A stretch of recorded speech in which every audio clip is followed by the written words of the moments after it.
Olá, pessoal, bem-vindos a mais um programa Fé e Ciência, aqui na IPP TV. Esse programa que mostra que a nossa fé casa perfeitamente com a boa ciência, que o que cremos é referendado pelos mais recentes achados científicos, na química, na física, na cosmologia. Sem dúvida, a nossa fé, alicerçada na palavra de Deus, é corroborada pela ciência.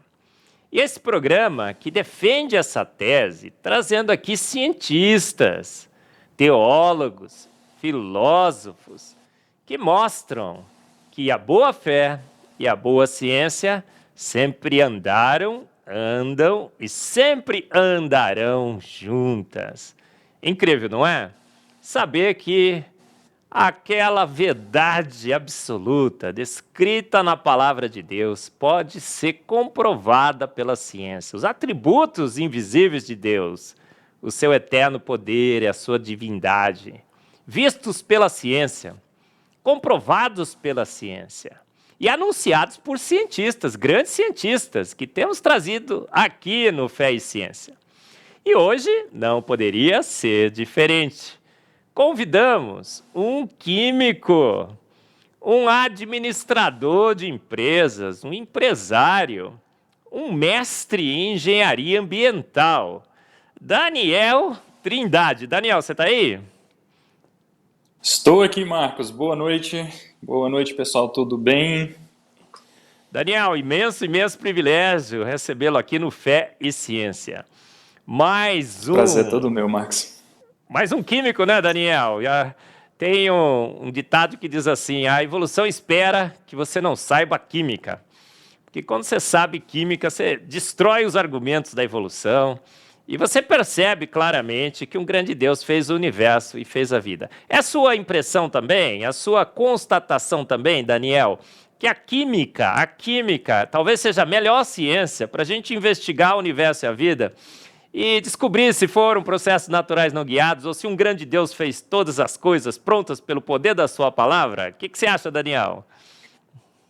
Eu não tenho a menor sombra de dúvida. Com certeza a química, desde que eu comecei a me aprofundar nela, desde que eu comecei a realmente estudar a química, né, na sua mais pura essência ali, a gente vê que não tem outra explicação a não ser realmente sermos obra, né, de um grande Deus, né, um grande projetista, o maior químico de todos, né?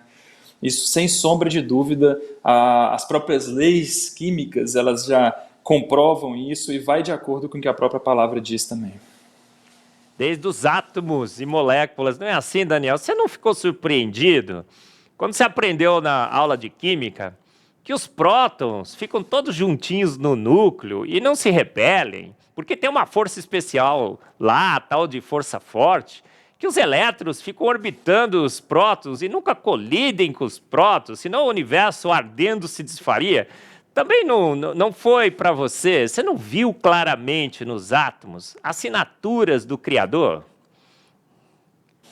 Sem dúvidas, Marcos. Eu acho que quanto mais a gente se aprofunda ali na química, né, e entende como as coisas elas interagem entre si, né, e o que elas formam, isso só evidencia cada vez mais a criação, né, a complexidade da vida, e essa complexidade ela vem acompanhada com uma beleza indescritível, né, de quando nós conseguimos compreender realmente essa complexidade. Você olha, é tão complexo que foi necessário uma mente incrivelmente brilhante para poder orquestrar e planejar tudo isso. E está tudo escrito ali na química. Daniel, outra molécula sensacional, extremamente simples, H2O, um oxigênio e dois hidrogênios. Ela foi extremamente bem planejada, seu ângulo, né, de 104 graus e 28 minutos, para ter 74 propriedades físico-químicas únicas que só a água tem. A água é um milagre. Quando eu aprendi, o professor foi ensinar a química para mim, né, Daniel, e começou a falar da água. Eu falei, gente, como é alguém pode duvidar de Deus quando vê um líquido desse? Essas também foi... Você ficou também completamente convencido de que há um Deus ao ver um líquido tão simples como a água, com essas propriedades magníficas? Eu costumo sempre falar, né, que quando nós convivemos demais com determinadas coisas, aquilo se torna muito comum e a gente não consegue interpretar realmente a beleza de algo que a gente vê normalmente. Por exemplo, uma árvore. A gente olha para uma árvore e vê tantas elas e aquilo é tão comum, né? E a água é da mesma forma. Quando você olha para a água, você fala, só mais um copo de água, só mais uma molécula, né? Mas quando você interpreta que aquilo é único, que aquilo tem propriedades extremamente específicas dela e que nós dependemos daquilo para a vida, é essencial e que até o nosso planeta ele consegue encontrar a própria molécula de água nos 3 estados, sólido, líquido e gasoso, isso é tudo muito maravilhoso. Daniel, olha, a gente começa sempre o nosso programa com a sessão em que o entrevistado fala um pouco de si mesmo. É um pouco, às vezes, desconfortável a gente falar sobre nós mesmos, mas é muito importante o pessoal conhecer quem é que está aqui, quem é o Daniel, como é que o Daniel desenvolveu essa fé, a fé em Deus, como ele é um químico e mesmo assim crê em Deus, né? Porque as pessoas ficam achando que cientista bom é cientista ateu, né, Daniel? Então a sessão agora é o Daniel pelo Daniel, Daniel Trindade pelo Daniel Trindade, esse químico, administrador, engenheiro ambiental, empresário. Daniel, conta um pouco da sua vida, como que você conheceu a Deus, a sua formação como químico, engenheiro ambiental, empresário. O Daniel pelo Daniel, como seria, Daniel? Então, eu tenho 27 anos, né? Já estou aí trabalhando na empresa, a empresa já tem aí cerca de 32 anos de mercado, nós fazemos reciclagem de resíduos químicos industriais e produção de produtos químicos. É uma área de se trabalhar muito gratificante pelo setor ambiental, né? Você vê as diferenças que esse trabalho ele causa realmente no meio ambiente. E eu acho que se eu tivesse que colocar uma paixão na minha vida, em primeiro lugar, é Deus. Deus, ele está no topo, ele está lá em cima. E isso vai de encontro direto com a minha história na ciência também, porque eu sempre amei todas as áreas da ciência. Só que a minha vida inteira me ensinaram e me fizeram uma falácia de que não tinha como você acreditar, né, em Deus e ao mesmo tempo estudar a ciência, e que a cada momento que você tem mais informações científicas, mais distante você fica de Deus. E aquilo nunca fez sentido para mim, porque na verdade eu vi uma maravilha muito grande na ciência, mas o tempo inteiro tinha uma força contrária que não deixava eu ir nessa direção de acreditar que é tão maravilhosa essa ciência que ela tem que ter sido, ela teve que ser criada mesmo. E aí juntou essas duas questões, né? Eu amava a Deus, amava todas as áreas da ciência, estudar e etc., mas falácias vinham o tempo inteiro para o meu lado de que não tem como você falar que ciência e Deus andam juntos. Até o dia que eu tive uma influência muito grande do meu pai, por isso que eu falo que, né, os pais eles têm uma influência muito, muito bacana sobre os filhos, né? E o meu pai foi uma dessas pessoas que o tempo inteiro estava comigo ali falando assim: meu filho, Deus criou todas as coisas. Deus orquestrou todas as coisas. E a própria ciência ela diz isso. Então era eu e meu pai contra metade do mundo, assim, né? Todo mundo falando contra a gente mesmo, e era eu e meu pai ali, ele me dando aquele incentivo. E aí eu comecei realmente a estudar sobre isso. E algumas coisas começaram a me assustar, como por exemplo, eu vi que, eu não estava nem na faculdade nessa época, mas eu vi que tinham estudos que tinham sido feitos, que falavam que 2/3, né, dos universitários, né, dos alunos, quando saíam do ensino médio e entravam para a universidade, eles abandonavam a sua fé. E eu falei, meu Deus, será que eu vou ser um desses 2/3, né? Cerca aí, em 10, cerca de 7, né? abandonam a sua fé, e aí eu ficava preocupado com aquilo, né? Porque esses próprios artigos falavam que o motivo era acesso a novas informações. Eu falava assim, gente, será que essas novas informações evidenciam que Deus não existe? Só que eu resolvi entrar nesse mundo sem partir de pressuposto nenhum. E aí foi quando eu olhei para a fé e para a ciência, comecei a estudar a ciência, na mais pura essência dela mesmo, sem partir de um pressuposto, sem já estar tendencioso a Deus ou tendencioso a Darwin. E falei, vamos ver onde que isso aqui vai me levar. E aí eu comecei a ver que realmente as coisas eram muito complexas. E isso eu fui enxergar muito mais claro na universidade. E é onde você entra aquela famosa frase de Louis Pasteur, né, aquele grande químico que fez o processo de pasteurização, né, nosso leite pasteurizado, etc.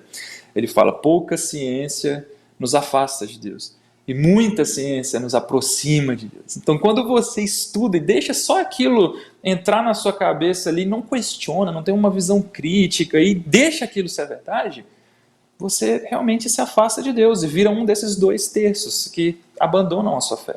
Mas quando você se aprofunda na ciência e resolve realmente questionar aquilo e falar, gente, por que todo mundo fala que isso aqui é acidental, sendo que é tão complexo que não importa o tempo que você tenha e a aleatoriedade que você tenha, isso nunca vai acontecer de uma maneira espontânea.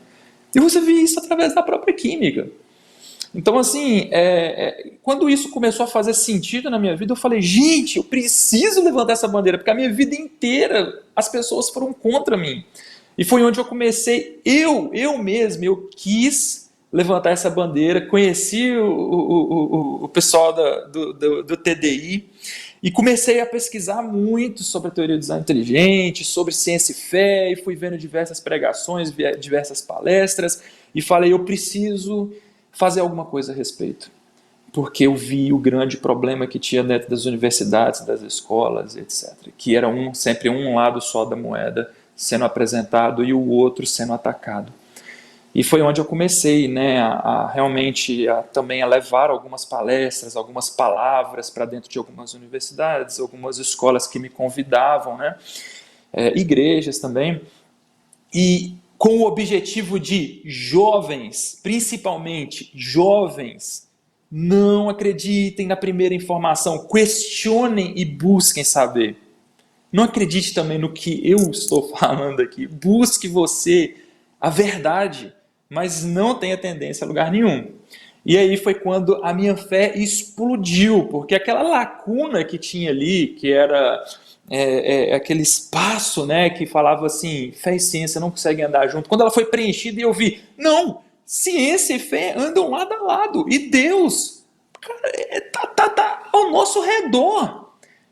Todas as coisas que a gente olha ao nosso redor, quando você vai entender e compreender como elas funcionam, você não consegue ver uma alternativa a não ser uma criação.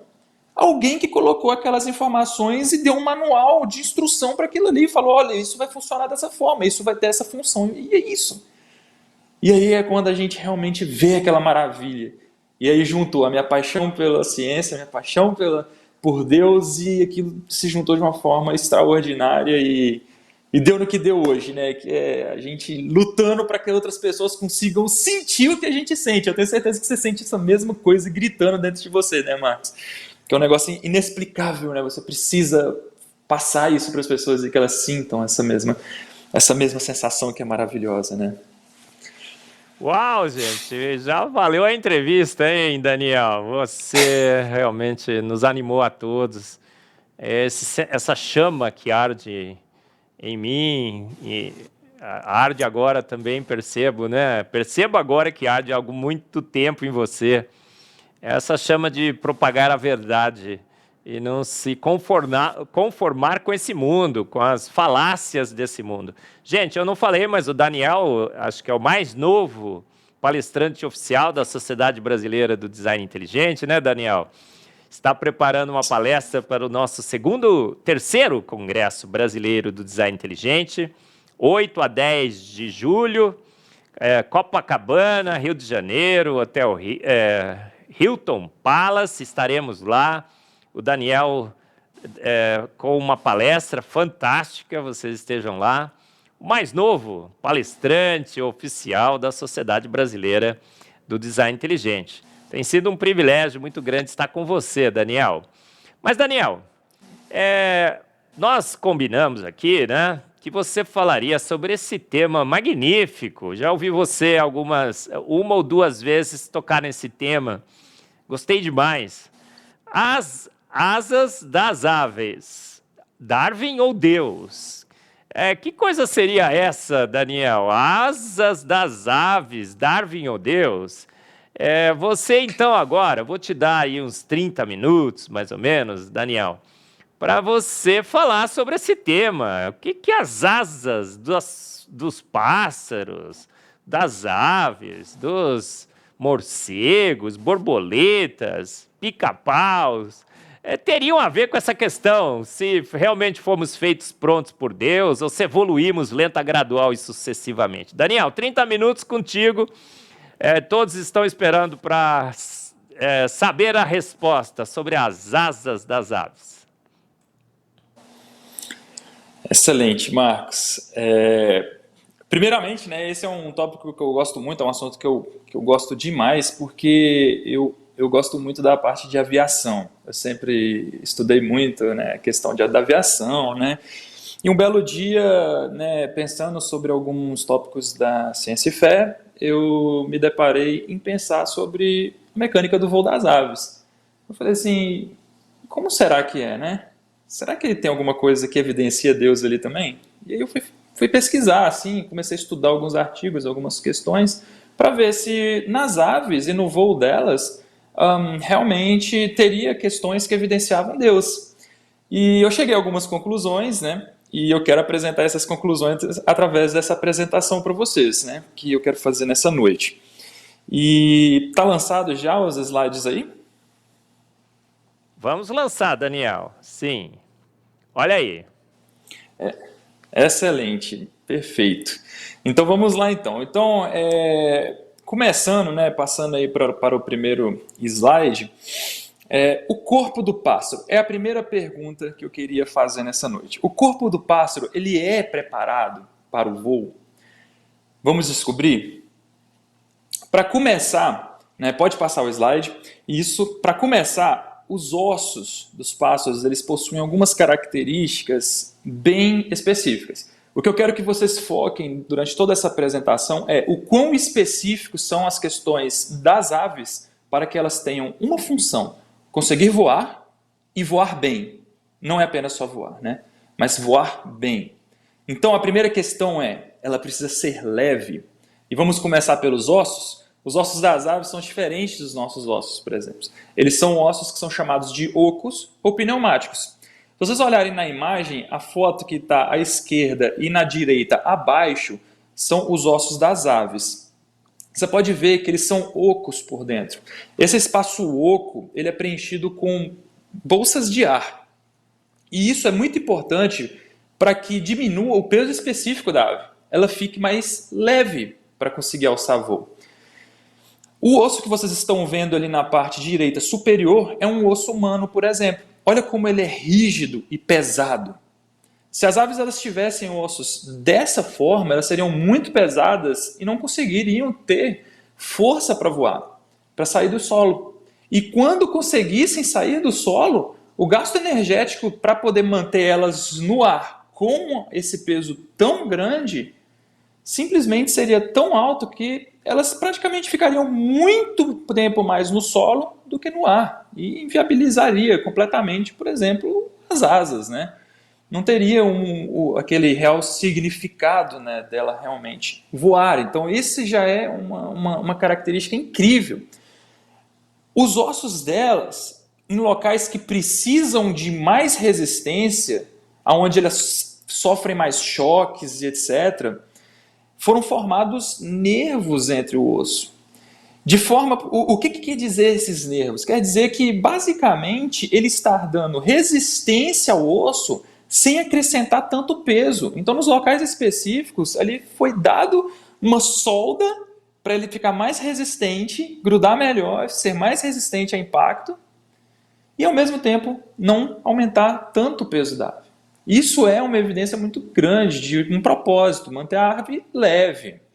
Passando para o próximo slide, Eu acho incrível isso. Nessa imagem, vocês podem ver aí, vamos começar pela direita, a chamada quilha ou carena, que é esse osso em azul nessa imagem da direita. Esse osso em azul ele tem uma função muito importante, muito específica, e só as aves têm esse osso. Na imagem de baixo é aquele osso que faz um T e ele é amarelo. A importância desse osso é fazer com que essa musculatura toda, que é responsável pelo bater das asas, fique entrelaçado e consiga fazer as angulações exatas para conseguir fazer o levantar da asa e o puxar da asa. Olha nesse GIF que interessante, nessa imagem animada, né? Olha só como é que o músculo ele passa fazendo um sistema de polia, aonde ele faz o músculo ali de baixo, ele puxa a asa e o de cima ele empurra a asa e faz todo esse sistema funcionar de uma maneira tão perfeita. Você vê que aquilo ali precisava ser assim desde o começo. Não tinha como isso ir se desenvolvendo com o tempo. A ave precisava daquilo. Sem falar que o manual de instrução de como voar já estava nela também. Quem colocou esse manual de instrução? Como vai voar? Porque não é um processo fácil. Para nós humanos aprendermos a engenharia por trás, né, e da aeronáutica, né, e etc., é necessário anos e anos de estudo. A ave ela aprende a voar ali quando é bebezinha. Já está tudo ali inserido dentro dela. Passando para o próximo slide, também tem outras duas evidências magníficas, que são os sacos aéreos, começando por eles. Vamos pegar essa imagem de cima, onde vocês podem observar, né, que existem ali, dentro da ave, ligada aos pulmões dela, sacos aéreos. São esses saquinhos amarelos. As aves possuem cerca de 8 desses sacos. E eles têm uma função incrível. Quanto mais alto você está, menos oxigênio você tem no ar. Isso se chama, o ar ele passa a ser chamado, né, onde a gente fala que é o efeito que ele fica rarefeito, né, o ar está rarefeito.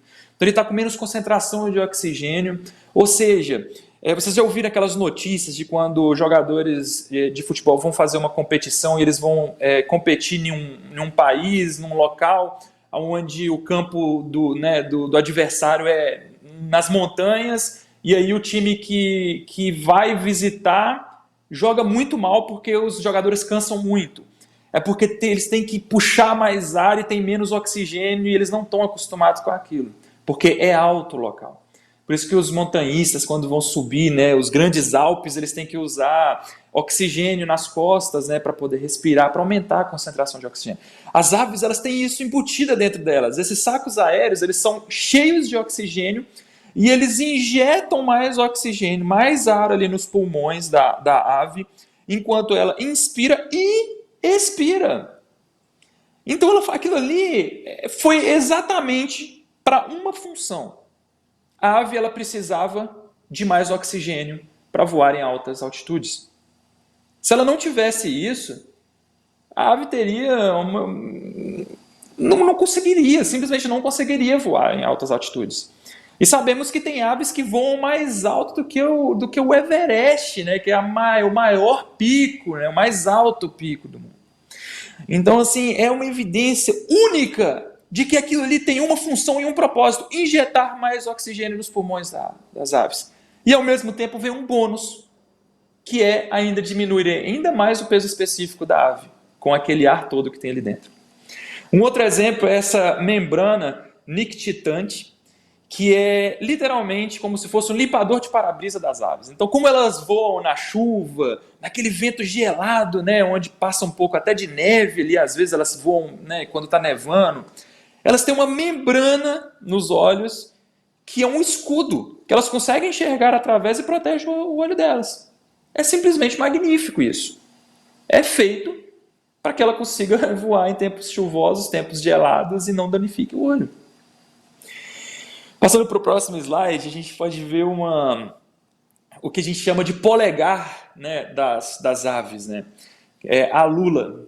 A lula é nessa imagem da esquerda, essa parte que está coloridinha com o número 3. É como se fosse literalmente um polegar da ave. Se vocês observarem nesse GIF, né, aí da águia, vocês podem ver que na hora que ela está vindo para pegar o peixe, abre lá uma pena mais alta lá na frente da asa dela. Aquilo lá é a lula.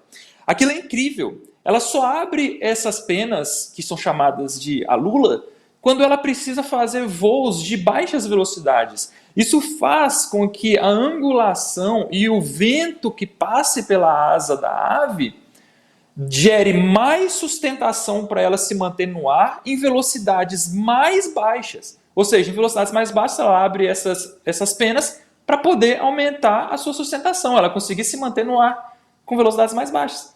É tão inteligente isso que o próprio ser humano imitou as alulas nos aviões. Eles fizeram os flaps e os slats. Os slats são abertos na frente da asa do avião quando ele está vindo para pouso, por exemplo, que ele começa a ficar mais devagar, ele tende a cair mais, aí abre uma asinha na frente da asa do avião, assim, ela cai assim, e isso gera mais sustentação para o avião. É simplesmente magnífico, é uma bioinspiração. Passando para o próximo slide agora, que são os vórtices de ponta de asa. É muito legal isso. É muito legal. Vamos ver essa imagem animada aí? Essa imagem ela mostra exatamente o que são os vórtices de pontas de asa. Quando, né, esse falcão ele passa, né, aí nessa imagem, vocês podem ver que é formado esses vórtices tanto na ponta das asas, né, principais quanto na cauda também. Na ponta de cada cauda você pode ver que é formado um pequeno vórtice ali também. Isso é muito legal, porque as aves elas conseguem aproveitar esse vórtice de uma maneira muito inteligente. Vamos entender no próximo slide, vendo aí então essa imagem que mostra, começando aí pela parte de baixo, tá? Essas duas imagens da parte de baixo. Você pode ver que é como se fossem, pegando primeiro essa imagem da esquerda, é como se fossem dois pássaros um do lado do outro. E a imagem da direita também é a mesma coisa, dois pássaros um do lado do outro. Porém, esse pássaro que está em preto está um pouco atrás do pássaro que está de cinza. Quando é gerado esse vórtice, essas setinhas que vocês estão vendo nesse slide é a direção do vento. Então, para fora da asa, o vento ele sobe. Para dentro da asa, o vento ele desce, ele empurra para baixo. Olha que interessante. As aves elas conseguem interpretar que o vento reage dessa forma, e quando elas vão voar juntas, essas aves que ficam mais atrás, a gente vai entender o que é esse ficar mais atrás na próxima imagem, mas vamos manter por aqui só um instante, aumentar a sustentação delas naquele ponto, porque vai ter um vento que vai estar vindo de baixo para cima, vai estar empurrando a ave para cima. Então ela pode aproveitar esse vento de uma maneira significativa, conservando a energia dela. É só ela encaixar ali que ela precisa gastar menos energia, menos esforço para conseguir se manter no ar. Olha que interessante. Ela consegue interpretar até isso. Passando aí para o próximo slide, que é o voo em formação V, é assim que as aves elas voam, principalmente quando estão migrando. Exatamente porque aquela ave que está ali na frente do grupo, ela não tem vórtice nenhum para ajudar ela. Mas todas as outras aves, elas estão pegando o vórtice da ave da frente. Isso é maravilhoso. Olha que inteligência para essas aves aproveitarem essa energia. É simplesmente incrível, incrível.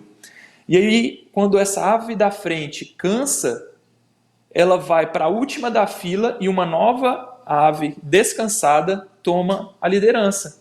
Que aí ela fica sem ajuda, né? E dá ajuda para as outras, e as outras vão dando ajuda para as de trás, e as de trás dando para ajuda para as de trás, e assim elas vão preservando e conseguindo descansar e fazendo as suas migrações de longas distâncias, né? E falando em migração, né? É mais um ponto que eu gostaria de falar aqui, né, nessa noite para vocês. Pode passar para o próximo slide, porque é incrível. As aves, né, dando assim uma introdução ao que é a migração, quando as aves elas precisam sair de um local porque ele está começando a ter falta de alimentos por causa da época do ano, e elas vão para um outro local onde elas conseguem ter fartura de alimentos, conseguem reproduzir, e aí ficam meses lá e depois voltam novamente para a área de onde elas saíram. Isso é a migração. Mas como que essas aves elas conseguem se orientar nessas distâncias? Porque muitas vezes elas não voam de cidade para cidade, mas sim de países para países e de continentes para continentes. É muita coisa. Tem gente que não consegue andar dentro de São Paulo por causa sem GPS. As aves elas têm um sistema integrado no cérebro delas de orientação magnífico. E vamos ver qual que é? Passando para o próximo slide, elas se orientam através da capacidade de reconhecer características topográficas. Ou seja, sistemas hidrológicos. O que são sistemas hidrológicos? São rios, costas, né, linhas costeiras continentais, né, praias, manchas florestais, direção dos ventos dominantes e massas de ar com graus de umidade e temperatura. Elas têm sensores de umidade, sensor de temperatura, elas sabem a direção que os ventos estão soprando, interpreta essa questão dos ventos, porque elas sabem que em diferentes locais geográficos você tem correntes de ventos para locais específicos. Elas também conseguem se orientar através do sol durante o dia e da lua e as estrelas durante a noite. Olha só quem ensinou elas a interpretar tudo isso. Como? E até o campo magnético da Terra serve de orientação para elas também.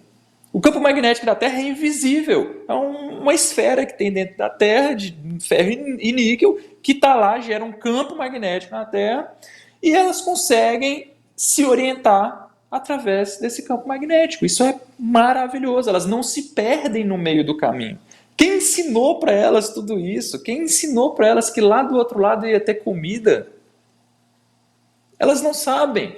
Foi alguém que precisou ir lá e colocar isso, ensinar.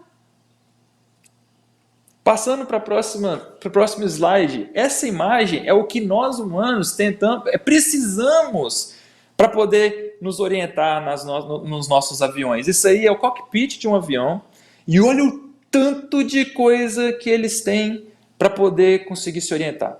É muita coisa. É uma complexidade tão grande que vocês não imaginam. E as aves, elas estão muito na nossa frente, porque elas têm tudo já integrado nelas. Elas foram feitas para isso. Tudo, cada detalhe, os sensores que ela tem no corpo dela, né, funcionam para isso. E qual que é a espécie mais ousada? Pode passar o slide. A espécie mais ousada se chama andorinha do mar Ártico. Vamos entender um pouquinho dela? Quais são essas questões tão específicas da andorinha do mar Ártico? Eu acho incrível. Olha esses dados, gente. Olha isso. É de deixar qualquer um com a boca aberta. A andorinha do mar Ártico, ela passa simplesmente sua vida toda viajando do Ártico para a Antártica. Ela vai e volta, vai e volta, vai e volta, vai e volta. Elas veem 2 verões por ano e mais luz do dia do que qualquer outra criatura no planeta. Olha só, que interessante. Elas fazem todos os anos uma viagem de ida e volta de mais de 70 mil quilômetros. Todo ano.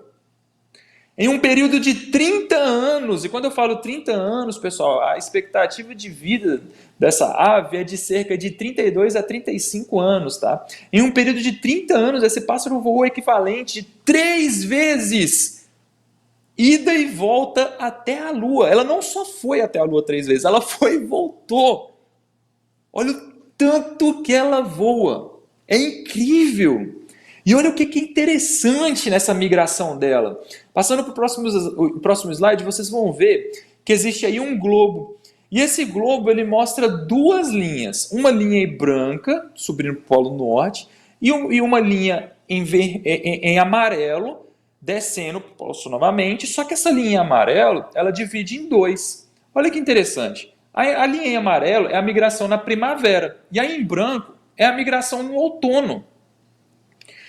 Por que, então, que quando elas estão migrando no outono, elas vão por essa linha branca, elas fazem esse caminho tão mais direto aí sobre o oceano, né? E chegam lá? Por que será que elas fazem dessa forma? E quando elas estão voltando na primavera, elas abrem em duas linhas. É simplesmente, gente, porque quando elas estão voltando na primavera, ou seja, indo lá para o Polo Sul, elas estão com filhotes. Elas foram lá para o norte, procriaram e têm os seus filhotes. E elas precisam vir pela costa para poder parar, descansar, alimentar os filhotes. Os filhotes estão aprendendo a voar, não tem tanta resistência ainda. E aí eles vão lá e fazem essa divisão, né? Vão vindo pela costa. Quando eles vão para o norte, eles viajam 2 vezes mais rápido. Porque os filhotes já cresceram, viraram adultos e já aprenderam a voar bem e já tem muito mais resistência. E aí eles fazem um caminho mais curto que é 2 vezes mais rápido. Então eles não só sabem como ir, como voltar, como sabem como ir e voltar por caminhos diferentes.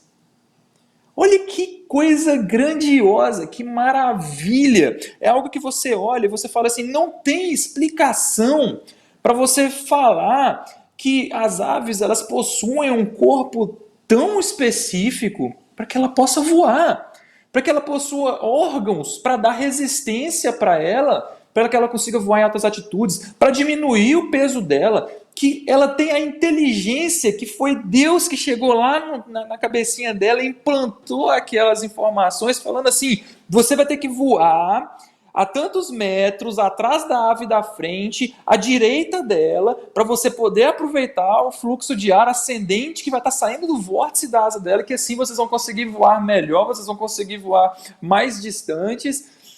Ao mesmo tempo, elas têm um negócio que é incrível, que não foi citado ali, que elas possuem penas, que são penas iguais bigode de gato. São penas que têm função sensorial. Olha só que coisa linda! Penas que têm uma função sensorial. Eu falo que é igual bigode de gato, porque bigode de gato também tem a sua função sensorial. O cérebro delas é maravilhoso para essa orientação magnética do campo magnético da Terra. É incrível, ela tem uma bússola integrada no cérebro dela.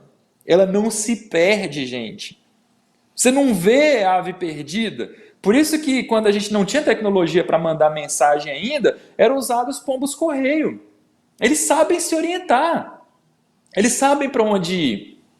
Amarrava ali a mensagem no pezinho do pombo, o pombo sabia para onde ir. Eles não se perdem, olha que coisa magnífica.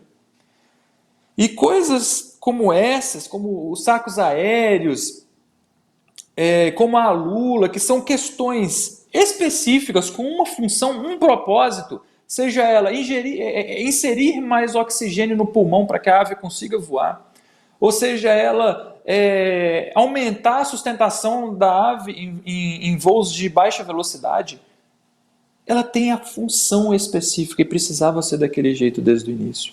Isso são evidências claras de que foi um projeto, de que Deus fez aquilo perfeito, para funcionar daquela forma, daquela maneira. E era essa mensagem que eu queria trazer para vocês poderem olhar agora para as aves que vão estar voando, passarinho, pardal, bem-te-vi, o próprio pombo. E quando você vê um voando assim perto de você, você olhar para eles com um olhar diferente e falar, nossa, realmente é incrível. Ela já sabe voar. O corpo dela é preparado, tem uma quilha aqui no meio, no peito dela, que faz a musculatura prender, e a musculatura ela passa e faz um sistema de polia que puxa e empurra a asa, e aquilo não tinha como aquilo ir se desenvolvendo, fosse o tempo que for. Não tinha como aquilo ir evoluindo, aleatório, e chegar à perfeição que é. Foi necessário que fosse daquela forma desde o início. Eu agradeço muito a oportunidade de poder ter passado essas informações para vocês, né, que para mim eu fico encantado, é algo incrível, e eu espero que de alguma forma também para vocês sejam mais uma evidência de que fomos criados, de que fomos planejados e de que um grande Deus, que é o Deus bíblico, fez todas essas coisas. Magnífico, Daniel. Daniel, que show, hein? A gente ficou aqui também emocionado, empolgado. Estamos atolados, abarrotados, afogados de evidências e as asas das aves. Então, Daniel, a resposta, Darwin ou Deus? Você já deu, mas Darwin ou Deus? Com certeza absoluta, sem sombra de dúvida nenhuma, Deus. Deus. Com certeza. Daniel, não sei se Darwin está ultrapassado já. Essa andorinha do Ártico tem também esse sistema, né? Mas eu falo no meu livro Antevidência, falo um pouco sobre as aves, não com a beleza, com o detalhamento magnífico que você apresenta hoje. Eu dou alguns detalhes de aves. E tem uma ave, não sei se a andorinha também faz isso, que voa por 8 meses sem parar, sem pousar, 8 meses. E como que se consegue ficar 8 meses voando sem dormir? Ela fecha um dos seus olhos e desliga metade do cérebro para dormir com metade do cérebro. Depois, ela pega e fecha o olho do outro lado e dorme com a outra metade do cérebro. Você conhecia esse detalhe das aves, Daniel? Marcos, sendo bem sincero, eu não conhecia, mas eu estou impressionado. Eu não sabia disso, Marcos. Sim, olha que coisa. Eu fiquei pensando aqui, né, se o Daniel tinha essa informação, porque eu descobri, né, acidentalmente, lendo um artigo magnífico, Daniel, 8 meses no ar sem pousar, 8 meses no ar sem pousar. Então, o que ela faz? Dorme com a metade, com a outra metade, o seu cérebro está promovendo o voo, ela está esperta. Até brinco, né? Se a gente tivesse essa capacidade, a gente dormia com metade do cérebro e com a outra metade ficava tomando conta para ninguém entrar, não entrar ladrão de noite em casa, tudo, né? Olha que coisa. Mas Deus deu esse privilégio só para as asas. Eu estava lendo também outro dia sobre como as asas enxergam ou se orientam pelo campo magnético. Eu escrevi esse também no livro, a Antevidência. Ela usa um fenômeno de entrelaçamento quântico. Já ouviu falar desse, Daniel? Que organiza os spins, né? Os spins. É coisa magnífica, gente. Isso daí, quem descobriu esse efeito, Daniel, foi Einstein. Ele duvidou que esse efeito existisse, mas depois comprovaram. Ela usa entrelaçamento quântico e ela literalmente vê as linhas do campo magnético da Terra. Um fenômeno. Tem um artigo que mostra essa imagem, né? Eu não sei, tem? Tem um artigo que mostra como seria, como elas visualizam isso através dos olhos dela. É claro que é, né, assim, algo que eles estimam que seja, mas é muito interessante. Ela mostra assim como uma imagem de uma cidade, como se fosse pelos olhos das aves, mostrando claramente assim como elas poderiam enxergar essa orientação magnética. É bem interessante, é muito legal isso. O Daniel, nosso pessoal que está atento, né? O Jô, o Fernando, a Luísa, falaram que tem a imagem aí do pássaro que voa 8 meses. Tem aí, Jô? Coloca, olha, gente. 10 meses. Estão corrigindo aqui a minha informação. Magnífico. Melhor ainda. Já pensou, Daniel? Incrível. É dado demais e evidência demais para fé de menos, não é? A gente crê que Darwin teria feito um negócio desse, lento, gradual e sucessivo. Aquela sua imagem do cockpit é fantástica. Tudo aquilo ali no cérebro da ave é assim, Daniel? Na verdade, no cérebro da ave é muito mais avançado do que aquilo ali. Aquilo ali é o que a gente tem de tecnologia hoje e tentamos chegar, né, ao que as aves fazem. Mas a localização nossa, comparada com a das aves, está muito ultrapassada. As aves são muito mais avançadas. Mesmo com aquilo tudo que você viu, as aves elas ainda assim são muito mais avançadas. Já tem tudo aquilo integrado no cérebro delas e no corpo delas. Eu estava lendo sobre Santos Dumont outro dia, né? Eu sou meio suspeito para falar, mas sou brasileiro e eu acho que o Santos Dumont é que tem todos os créditos para ser o primeiro a voar mesmo, né?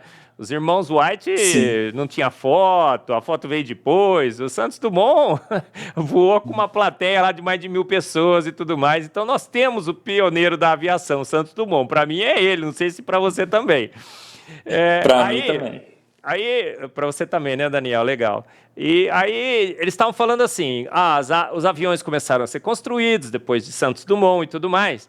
Só que à medida que eles foram ficando mais rápidos, o pouso começou a ficar extremamente turbulento. E eles não conseguiam resolver isso. Até que lembraram que, opa, qual é a nossa inspiração? As aves. Foram olhar e a Lula foi a salvação. Foi assim mesmo, Daniel? Foi dessa forma. Eles descobriram várias coisas, né, nas aves, né, que são chamadas de bioinspiradas, né, que são coisas que nos inspiram a fazer tecnologias hoje, mas que nós vemos na natureza, né. Se você pegar, por exemplo, a primeira imagem lá da abertura, né, dos slides mesmo, a capa, aquilo lá é o Martinho pescador, né. Ela fez uma bioinspiração magnífica, mas vamos focar aqui dos pousos, né? Foi sim inspirado na lula e naquelas penas cerradas atrás das aves. Foi onde eles fizeram os chamados flaps e slats. Quem já voou de avião já percebeu que na hora do pouso e na hora da decolagem, esses flaps, né, ali na parte de trás da asa, desce uma nova asa com uma angulação mais para baixo e estende mais ainda a asa do avião. E na frente também a mesma coisa, desce também uma asinha ali na frente, eles ativam lá na frente, desce essa asinha para eles conseguirem terem uma maior sustentação, tanto para decolar, né, em velocidade baixa, quanto também para pousar, que ele tem que vir diminuindo a velocidade para o pouso. Né? Então, sem dúvida nenhuma, eles enxergaram essas questões nas asas, ou seja, na lula e nessas penas específicas que estão ali próximas do corpo da asa, porque as que estão próximas do corpo da asa, né, nessa parte aqui, como se fosse essa parte aqui, né, atrás do bíceps, são um tipo específico de pena, e as que já estão mais aqui nessa parte da asa, né, supondo, já é outro tipo de pena. Então eles se inspiraram tanto nessa aqui, como se fosse a de trás do bíceps aqui, né, perto do corpo da ave, como também nas alulas que são na parte da frente da asa, né. E sim, foi bio-inspirado e não parou só por aí. Tem muitas outras bio-inspirações na aviação. Eu estava olhando outro dia também, né? Depois de assistir um pedacinho de uma palestra sua, Daniel. É um pássaro que é o campeão mundial de velocidade de voo. Eu não lembro o nome dele, mas ele voa a 350 quilômetros por hora. É isso? Você tem a informação do pássaro, da ave mais rápida, né? Ave é geral, né? Da ave mais rápida do mundo? Da ave mais rápida do mundo, eu não sei Falcão qual que é, Peregrino. mas Eu acabei de lembrar aqui, quer dizer, eu lembrei nada. Foi o jogo que me 320 quilômetros por hora, 320. Olha só, Daniel. muito incrível, né? E o Marcos, assim, vou te falar um negócio incrível. A inteligência dela para poder conseguir chegar a essa velocidade, suportar essa velocidade, é magnífica. Porque você sabe o atrito que o ar causa sobre o corpo dela numa velocidade tão alta, né? Então, assim, existem vários tipos de atrito. Aqueles vórtices de ponta de asa, por exemplo, é um tipo de atrito, é chamado de atrito induzido. Arrasto induzido, que é chamado. E esse arrasto induzido, quanto maior a velocidade, menor ele é. No caso do Falcão, ele tem um arrasto muito grande, que é o arrasto de perfil mesmo, né? Um arrasto que vai de frente com ele. Então você pode ver que quando ele vai pegar altas velocidades, isso se vocês pesquisarem uma imagem rápida aí deles caçando assim, você vai ver que eles jogam a asa para trás, eles se encolhem todinhos assim e diminuem o máximo possível o contato do corpo deles com o ar. Eles ficam fininhos, super aerodinâmicos, para conseguir furar o ar e ter o menor tipo de atrito possível. Sem falar que a própria pena dele tem uma espécie de óleo que faz com que o ar passe e simplesmente flua de uma maneira muito lisa e não fique garrando entre as penas assim e diminuindo a velocidade dele, né? É incrível. É feito para aquilo, Marcos. É feito para aquilo. É feito para aquilo.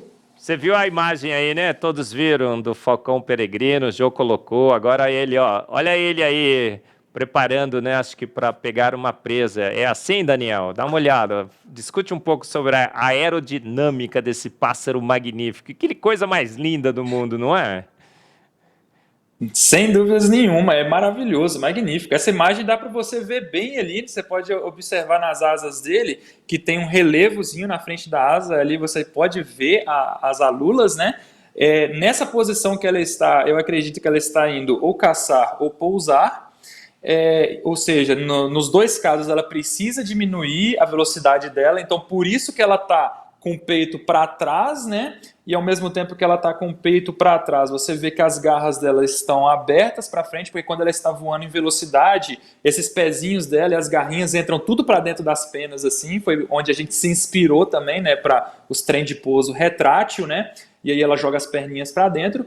E a angulação das asas dela está com um você pode ver que ela vai tentar bater a asa meio que empurrando o ar para frente. Isso é para ela poder conseguir diminuir a velocidade dela, por isso que ela faz essa inclinação, joga as asas assim um pouco para cima, porque o próximo bater de asa é para diminuir a velocidade dela, vai empurrar o ar para frente, vai diminuir a velocidade dela. Daniel, e ela faz um curso, né, para fazer tudo isso, né? Acho que ela fica uns 3, 4 anos na graduação, depois ela faz mestrado, depois ela faz doutorado, depois ela faz pós-doutorado, para poder fazer tudo isso. É mais ou menos por volta de por aí, não é, Daniel? Teria que ser, né, Marcos? Porque com tanta complexidade assim, até você entender, você ser especialista em física, física de fluidos e física aeronáutica, né, engenharia, entender tudo isso, dedica um bom tempo aí, né? Mas não, né? As aves é diferente. Olha essa imagem é incrível. Era essa que eu queria que vocês achassem. Tem ela numa das minhas palestras. Olha como ela fica aerodinâmica, gente. Ela se encolhe toda. Parece aquele avião, né, que os Estados Unidos criou, não foi, Daniel? Aquele que o pessoal olha para cima e fala que é uma asa voadora, né? Olha Exatamente. a inspiração, Tem né? um avião que é dessa forma. Magnífico, olha que bicho magnífico, sensacional. Daniel, as patinhas dela ali, ó, retrátil. Incrível. O óleo, né? Eu estava lendo sobre isso também.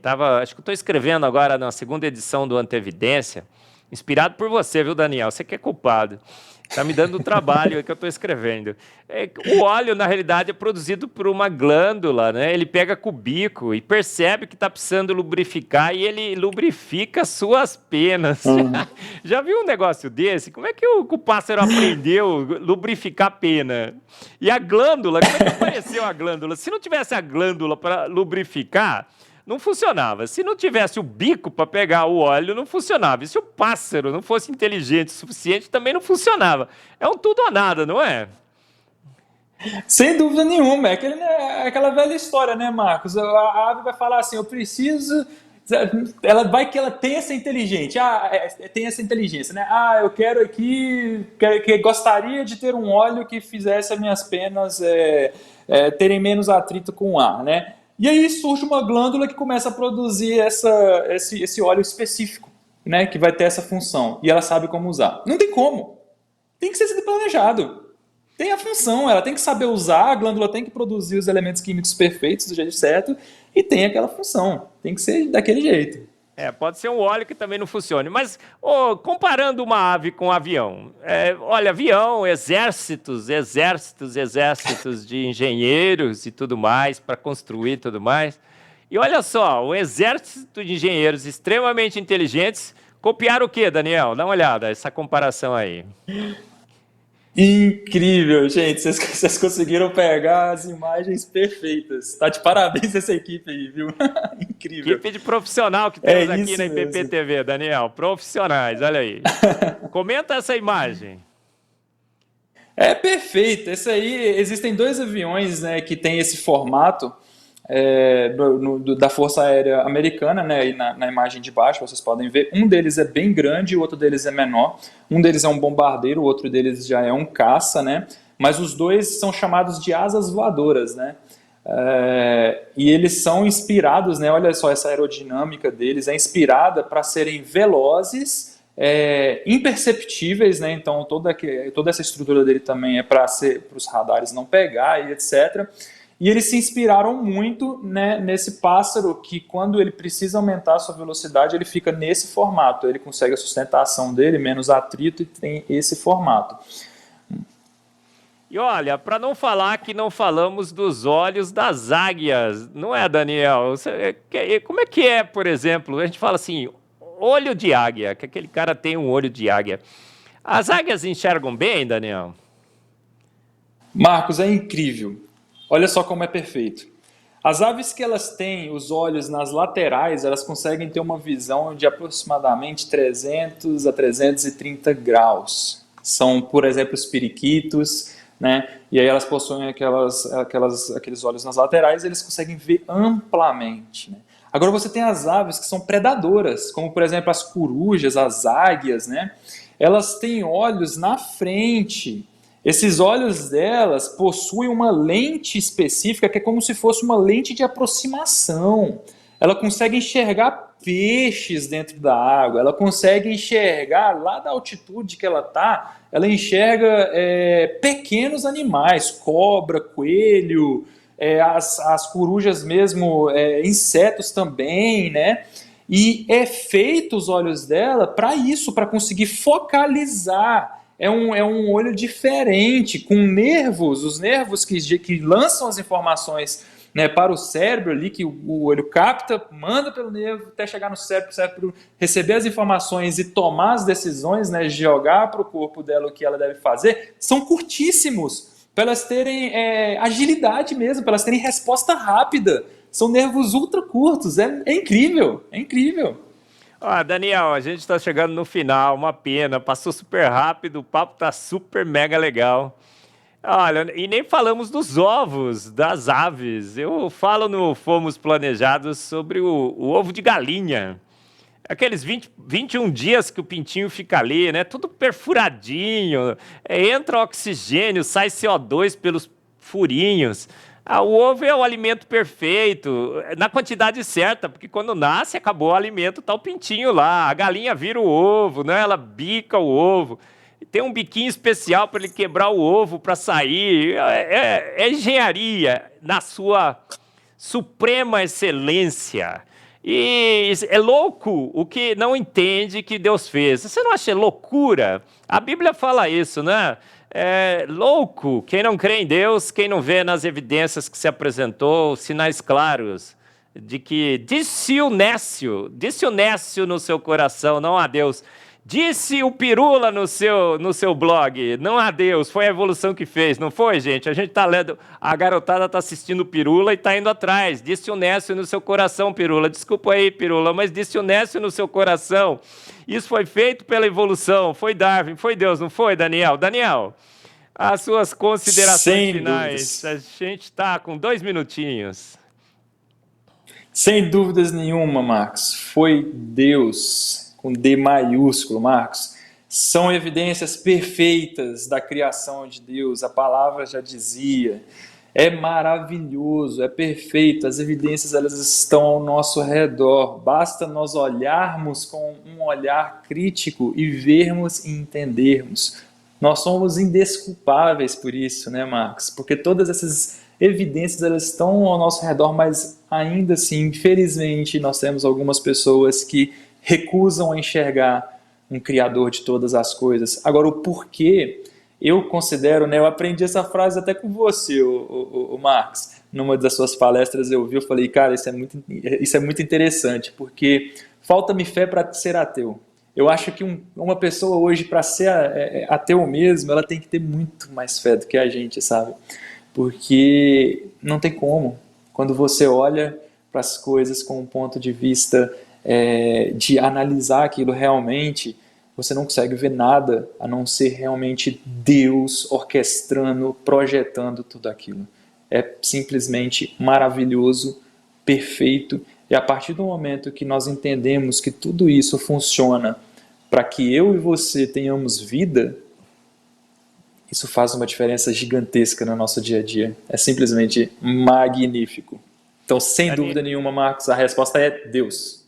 Daniel, extremamente feliz, agradecido a Deus, a você, por essa aula fantástica que você nos deu, mostrando a racionalidade plena da nossa fé em Deus. Daniel, muito obrigado. E você que nos acompanhou em mais um Fé e Ciência. Gostou, não gostou? Sensacional! Homens formados em química, engenharia ambiental, administração, empresários. E tem uma grande companhia de reciclagem. Mas homens que estão emocionados, estão extremamente motivados a mostrar através da ciência que um grande Deus fez todas as coisas e que nossa fé é plenamente racional, que fé e ciência, boa fé e boa ciência, sempre andam e andarão juntas. Então não perca todos os programas Fé e Ciência aqui na sua IPP-TV, acesse a nossa playlist, assista todos os anteriores e esteja com a gente nos próximos Fé e Ciência. Esperamos por todos vocês. Até o próximo Fé e Ciência.